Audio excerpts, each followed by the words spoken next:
Hello and welcome to Talk a Good Game. It's a preview of our last game of 2016. It's West Ham United. 4 games unbeaten, 3 games winning in a row. We head up to the champions of last season, Leicester City. Leicester are in a bad run of form, however. We're here in association with Royal London Watches. I've got Tom with me and I've also got a new person, Jamie. Jamie, we'll start with yourself. What's your thoughts on Leicester this season? League form, obviously disappointing. Champions League form, exceptional. If you were a Leicester fan, would you be happy right now, Jamie? I mean, one shoulder you're looking over at the relegation, but another shoulder you're in the Champions League knockout stages against Sevilla. You've got to be quite content with it because, as bad as their league form's been, there's 3 worse teams than them, quite easily as well. Obviously, Sunderland, Swansea, absolutely abysmal, and you've got to look at Hull and Burnley as well. What about yourself, Tom? I mean, they've only got 2 wins in 12 games in all competitions. That's relegation form, isn't it? Yeah, it is relegation form. Yeah, as Jamie just mentioned, cracking in the Champions League, but unfortunately they're poor in the league. Absolutely poor, terrible form. Would you be happy with it though, Tom? I find it difficult to try and judge whether, if I was a Leicester fan, would I accept this? Because you're not doing very well in the league, but you're still in the Champions League knockout stages. I mean, you're Leicester City at the end of the day. You have to. Got to be, I mean, to be honest, Gio, everyone was expecting them to get through their group, and they're quite an easy group. Nothing's easy in the Champions League. But now, I mean, if they don't win it, I mean, the actual league status could actually be at peril, you know. So, I mean, they've got to go out for it. But I mean, they're going to start coming up against teams like Barcelona and Bayern Munich, and and it's going to be so difficult for them. So, unless they win it, it's all going to be for nothing, isn't it? Really, and they've got the risk of actually going down. Well. This week, Bob Bradley lost his job as Swansea manager. Alan Pardew recently lost his job as Crystal Palace manager. Jamie, do you think Claudio Ranieri should be worried, or would they be mad to sack the manager who won them the title? Yeah, no, they can't sack him. Cannot sack him. Obviously, it was always going to be hard for them to do League and Champions League and perform well in both. Obviously, he's gone for the Champions League, as like you said, they're Leicester City. Happens once. Like, I'm pretty sure they'd rather finish 17th and come up with teams like Barcelona and Real Madrid, get them away from home. Yeah, I totally agree with that. I think a lot of West Ham fans can relate to that, especially when we went out of the Europa League. We all thought, well, we wouldn't mind a few trips away. We wouldn't mind seeing some of the. That's obviously you won't get the elite of Europe, but you still get some decent European teams at home as well. Tom, do you fear Leicester City? No, not at the moment. I don't actually.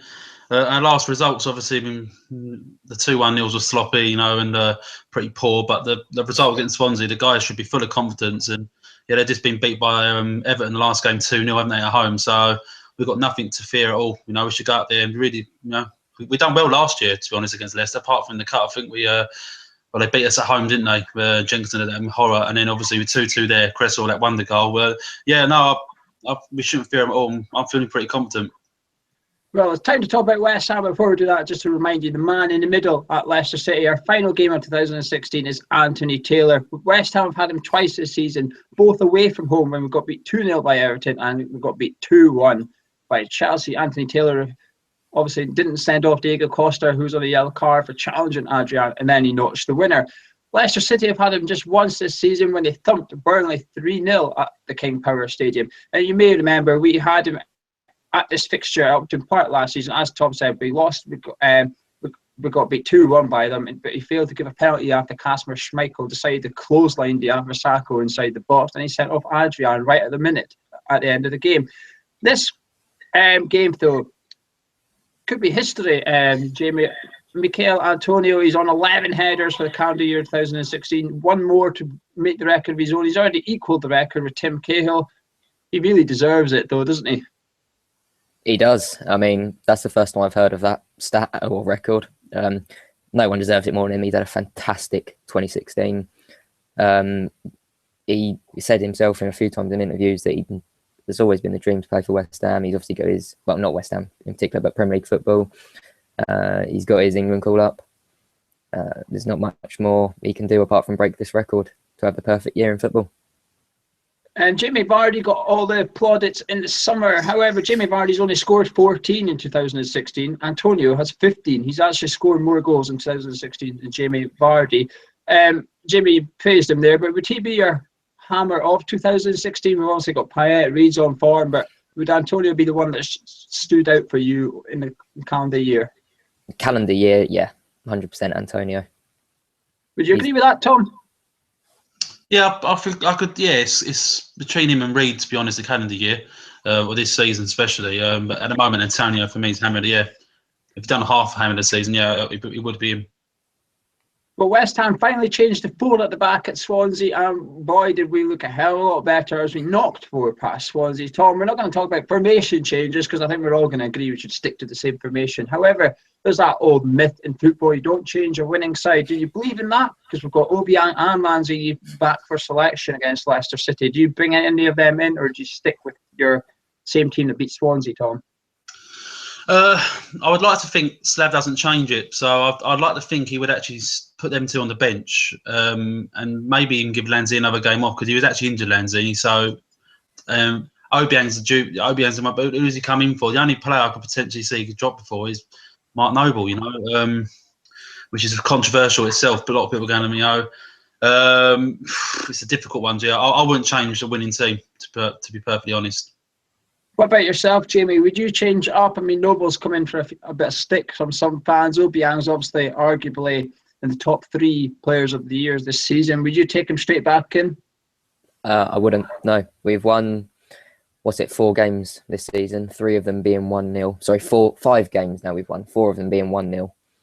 We take Noble and Obiang and Lanzini out of the team. We win 4-1 convincingly. Like Tom said, only one you could really look at and say you could drop for either of them is Noble. But obviously you need that leader in the team. You need Noble there. Another one that's questionable, Nordveit, but he had a fantastic game at Swansea, so you can't really drop him either. The other player I want to talk about, not so much dropping him, but resting him, is Andy Carroll. Now, the reason I want to mention Carroll, we all know about his injuries, etc.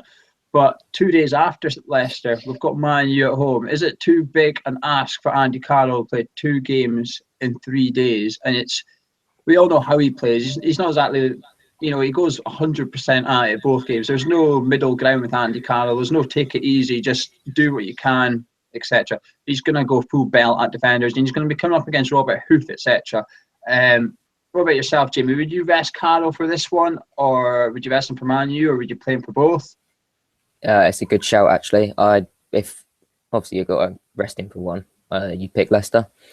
I think Antonio up front would be perfect against Leicester. We need to get in behind their centre-backs, Huth and Wes Morgan. They're so slow. Antonio would be running rings around them all day. Whereas Man United centre-backs, you got Daley Blind and who's the other one? Smalling, Jones, whoever they play centre-back these days. Carroll would bully their centre-halves.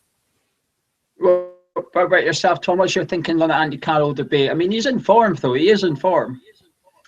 It's difficult, mate. I mean, being a professional, you'd like to think that he could play every game, but you're right. He gets injured, and he gets injured a lot. And with Sacco out for the next 8 to 10 weeks, and without another striker yet in the window, the window's not open yet.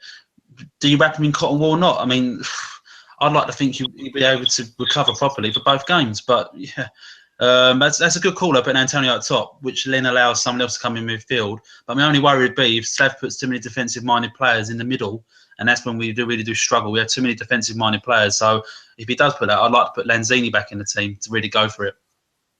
The change I would do, I'd copy what you're saying, put Antonio up front maybe, or Ayew, one of the two. They're both capable.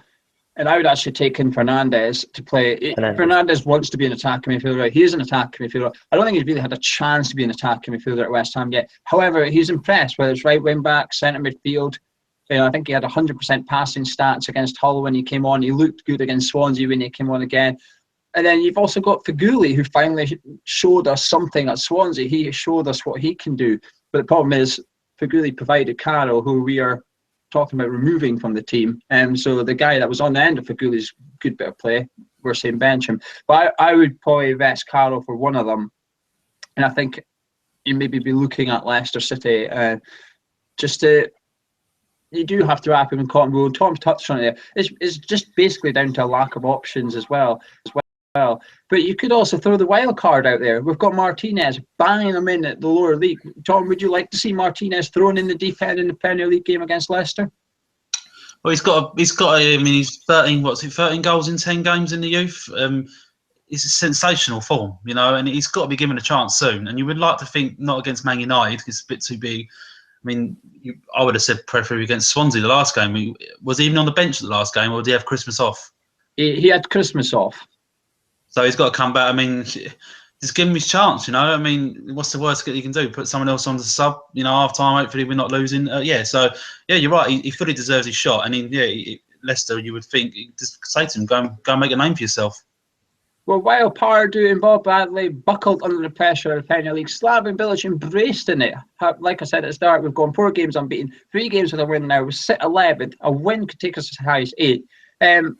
Jamie, is it now a case of we didn't really grind out a win against Swansea. However, we weren't playing as good as we were last season. We still played well, but we could have played a bit better. But is it now time that we start replacing fear with flair and seeing a bit more of the West Ham that we saw against Swansea while we play Leicester? Or would you be happy to grind out another victory?